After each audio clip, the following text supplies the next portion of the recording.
대만의 유명 방송국이 대한민국 공군 특수부대 팀인 블랙 이글스를 조롱하는 자막을 노출하여 한국을 비하하고 있습니다.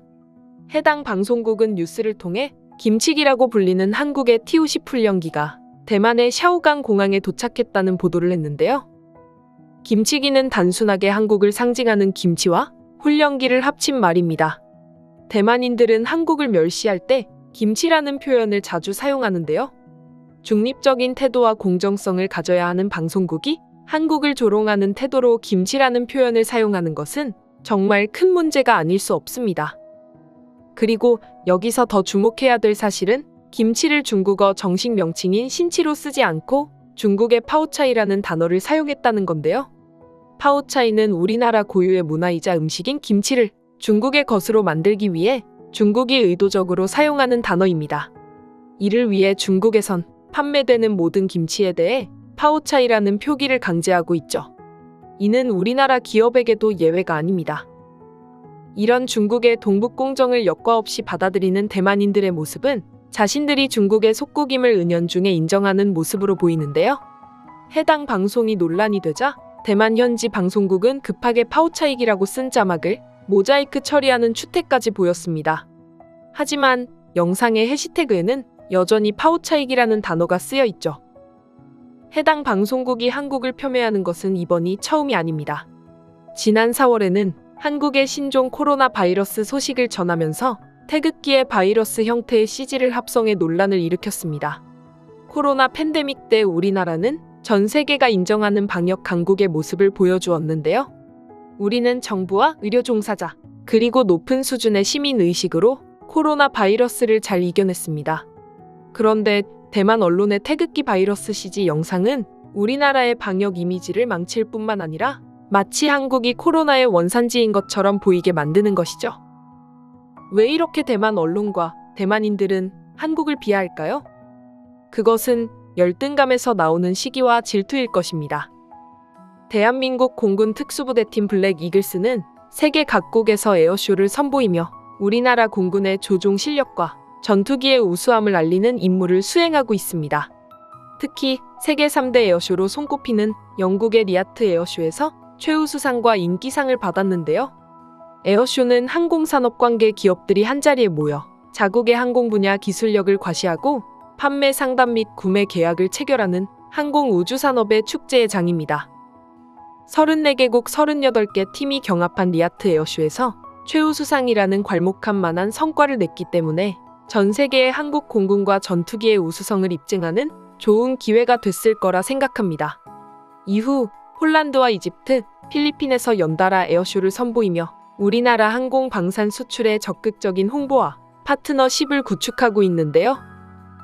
폴란드는 이미 우리나라와 22조 규모의 초대형 방산 수출 계약을 맺었고 FA-50도 48대 수출 확정지었습니다. 중동과 아프리카의 최대 군사강국 이집트도 2023년 기종 선정을 목표로 고등 훈련기 도입 사업을 진행 중인데요. 이집트 정부는 그동안 문화재 보호를 이유로 피라미드 상공 에어쇼를 허용하지 않았습니다. 그런데 블랙 이글스는 이집트 정부가 먼저 요청해서 세계 최초로 이집트 피라미드 상공에서 에어쇼를 선보였죠. 따라서 이른 시일 내에 이집트에서 좋은 소식이 들릴 것으로 예측하고 있습니다. 필리핀도 예외는 아닙니다. 필리핀도 8대 정도의 신규 훈련기 도입을 검토하고 있습니다. 블랙 이글스는 필리핀 공군 창군 75주년 기념과 양국 간 우호를 증진시키기 위한 에어쇼를 열었다고 발표했는데요. 필리핀은 이미 우리나라의 FA-50을 운용하고 있는 국가로 실제 군 내부에서도 평이 좋다고 합니다. 최근 폴란드 수주를 통해 FA-50의 글로벌 경쟁력이 높아졌기 때문에 필리핀 공군의 추가적인 수주도 기대해 볼 수 있겠죠? 이 모든 일들이 2달이라는 짧은 기간 동안 이뤄졌습니다. 이 기간에 블랙 이글스는 한국의 항공 방산 수출을 위해 세계 각국을 돌아다니며 홍보 활동을 벌인 건데요. 이렇게 숨가쁜 일정을 소화한 블랙 이글스는 대만의 가오슝 국제공항에 급유하기 위해 잠시 기착했습니다. 다른 나라에선 화려한 에어쇼를 보여주고 자국에선 기름만 넣고 가는 모습에 대만인들의 기분도 살짝 언짢았겠죠? 하지만 대만 사람들이 한국을 폄하하는 주된 이유는 대한민국의 화려한 항공 방산 판매 실적 때문일 겁니다. 대만의 전투기 진권은 해외 판매 실적이 전무후무한데요. 여러 가지 이유가 있겠지만 결정적으로 국제 외교 관계에서 중국의 눈치를 봐야 하는 대만이기에 전투기를 외국에 파는 행위를 중국이 용납하지 않을 겁니다. 그리고 결정적으로 한국 KF-21 보라매의 성공은 대만의 부러움을 사기에 충분했습니다. 한국의 KF-21 첫 비행이 성공한 이후 대만의 차이잉원 총통은 2025년으로 예정되어 있던 차세대 주력 전투기 개발 사업을 2023년으로 급하게 앞당길 정도였죠. 당시에 대만의 현지 전문가들은 해당 발표에 대해 관심을 가지면서도 가능하겠냐는 의심이 가득했는데요. 최근 대만의 중산과학연구원장은 언론과의 인터뷰에서 대만에서 개발 중인 차세대 전투기 모델은 한국이 2021년에 선보인 KF-X 전투기 모델과 90%의 유사성을 보이며 두 개의 시제품을 함께 배치하면 어떤 나라의 전투기인지 구별하기가 어려울 것이라고 지적했습니다. 이것을 보아 대만의 신형 전투기는 한국의 KF-21 구성과 스펙을 따라하는 방식으로 제작될 것으로 예측됩니다. 대만 사람들은 국가 핵심 산업이 비슷한 한국을 은연중에 라이벌로 여기고 있는데요. 항공 무기를 여러 나라에 수출하고 순수 국내 기술로 초음속 전투기를 제작한 한국을 보니 얼마나 배가 아플까요? 거기에 한국의 KF-21을 참고하여 비슷하게 따라하려니 자존심이 많이 상하겠죠. 심지어 대만은 한국보다 이른 시기에 전투기 국산화를 추진했습니다.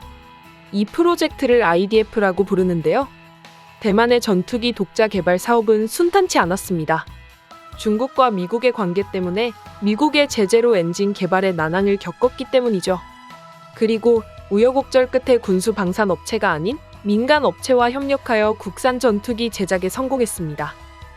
한국도 많은 어려움이 있었지만 비교적 대만보다 쉽게 개발이 가능했습니다. 미국의 로키드 마틴사의 도움으로 대한민국 최초의 경전투기 FA-50이 탄생했죠. 이때 우리가 익힌 기술은 KF-21 개발에 큰 힘이 되었습니다. FA-50는 아음속으로 손쉽게 개발할 수 있었는데요. 한국의 항공 방산 업체 한국항공우주는 어렵더라도 FA-50을 초음속기로 개발했습니다.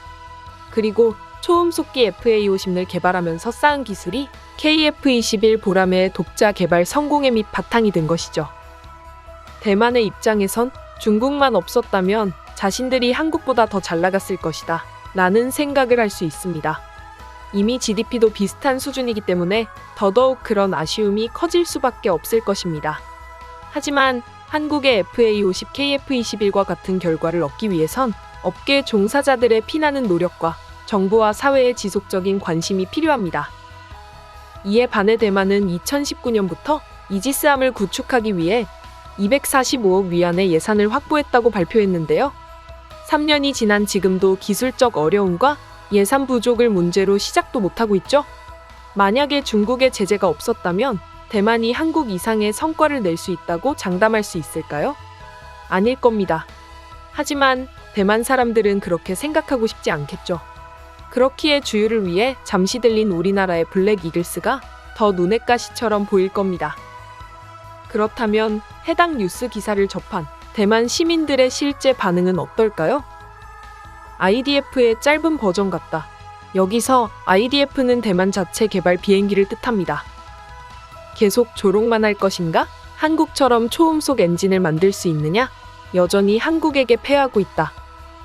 IDF 프로젝트가 지속되지 못하고 연구 개발 인력이 한국으로 이주한 것이 안타깝다.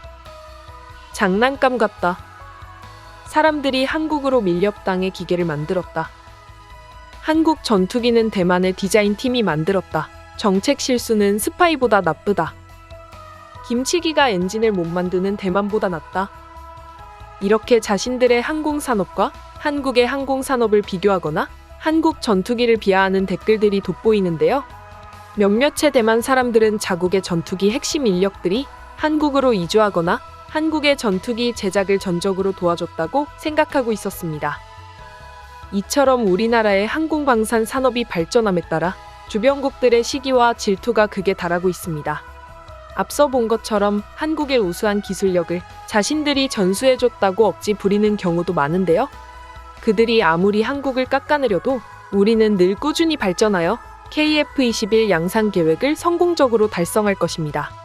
그렇게 된다면 FA50의 수주를 발판 삼아 대한민국은 방산 수출 강국으로 한 단계 더 도약할 수 있을 겁니다. 그 미래에도 지금처럼 대만이 김치기라며 여전히 한국을 조롱할 수 있을지 지켜봐야겠습니다. 여러분의 좋아요와 구독은 영상 제작에 큰 힘이 됩니다. 알람 설정을 하시면 빠르게 소식을 받아보실 수 있습니다. 오늘도 시청해주셔서 감사합니다.